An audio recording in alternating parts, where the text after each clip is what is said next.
Okay, so I thought I would show you guys how to do sunflower cookies because this has been a really popular theme for me lately. So the first thing you do is just kind of rough estimate of where you want your center thing. So for my petals, I'm kind of using the points on the cookie edge as my guide. So if you wanted to, you could start really at that point and bring it in towards the middle. But usually I just eyeball here and go out to the point, but either way is fine. And I'm kind of doing every other one. I don't want the petals touching each other that I'm making. I'm going to come back and I'll fill in those spaces, and that's what gives it more dimension. If you do your petals, you know, this one, then you can come back in and do your middle one and make this one look raised above the other ones. So you just, you know, roughly guesstimate a shape, and then I just come in and squeeze and kind of fill up that shape. And like, I feel like sunflowers are kind of like the happy little trees of the Bob Ross world. You really can't go wrong. It's a flower. They're not perfect. All the petals are going to be different shapes and sizes. And then I don't use a scribe for this. I use a almost dry paintbrush. So I just drag it through the center and kind of wiggle it. And that creates the little ridges and lines in that petal that I want it to have. So you just kind of do that until you're happy with the shape. But for the bottom ones, I just wanted to show these are not going to be really long petals the same size as these. These are just going to be really short ones because we want the perspective to be like the flower is facing up a little bit, not straight out towards you. So we're changing the length of the petals.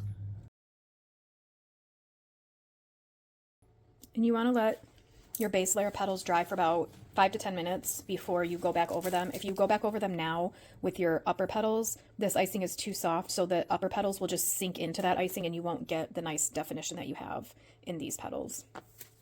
So while those dry, we'll do a couple things here. This is just a little sunflower bud. So I just take and do like I kind of hold here, make it fatter, pull it, make it thinner, and just keep doing those right on top of each other. While we're waiting there, we're going to work on, so you can see here, this isn't finished yet, but what I did is I just roughly filled in the whole circle. Then I came back and piped in a thicker layer of brown to kind of give it a mounded edge so that once we fill in all our little sunflower seeds, it's dimensional like a dome. So I'm going to do the same thing here. Well, let me fill it all in first.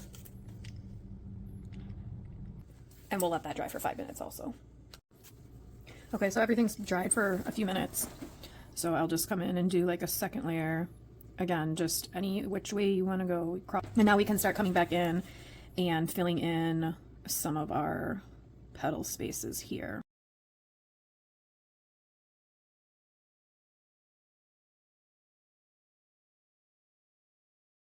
And then for now, we'll go back to the center. So again, we want to give it this forced perspective of kind of being tilted up towards the sky. So for my ridge, instead of going all the way around, I'm just going to pipe it along the top. And this is all going to be covered eventually by little dots. So it does not matter at all how this looks right now. So you just pipe that puffy edge, make sure it's raised above the center, and just let it dry for, again, 5 to 10 minutes. All right, so while this guy is drying, I figured I'll just show you the technique for filling in the center. And this is going to be the same no matter which perspective you're doing, because at this point, all you're doing is filling in a bunch of little dots. And for this, I am using a pretty thick icing. So for our petal icing, you know, it's thick enough where it doesn't run, but it's not stiff. It's very soft. This, I would say we're bordering like stiff territory. So basically what you do, I start around the outside edge. I don't think it matters. You could probably start around the inside edge, but I just start doing my dots. So again, you just kind of want to do one layer of dots. You don't want to start piling dots up on top of dots you've already done. So you just want to cover your surface, and you'll see like there is gaps between my dots. They don't need to be every single one perfectly filling in every surface area, because we're going to come back and do multiple layers of dots. Okay, once your first layer of dots is dried for 2 to 3 minutes, it doesn't even have to be the full 5 to 10 because this is already thicker icing than we were using before. You're just going to come back in and do another round of dots. Once you're done building your dots and you're happy with the shape and the height, let them dry for at least 20 minutes before you do the final step. Okay, and the last step, if you want to be done here, that's perfectly fine, but I really like to add a lot of detail. So I take a damp brush. This time it really is damp. I'm dipping it right into the water. a little bit of brown food coloring. You need so little that you can literally just, if you have any little crusties on the top of your bottle, just dip into there.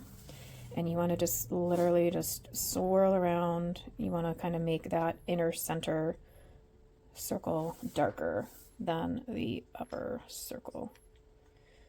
And then the finishing touch is we want to make this lighter. So you can come in with some yellow icing and do some random dots. And then I also do a little bit of white icing and just randomly come in and dot around. And then I take the same brush but cleaned off and dabbed with a paper towel so it's just very slightly damp. And then just go in there and kind of mess up those dots that we just made. So here are our two finished products. This is the one that's sort of face on, and you really can see all that dimension and how the center is concave and the edges are built up. So I think it's pretty simple, and I hope that you guys will think it's simple too.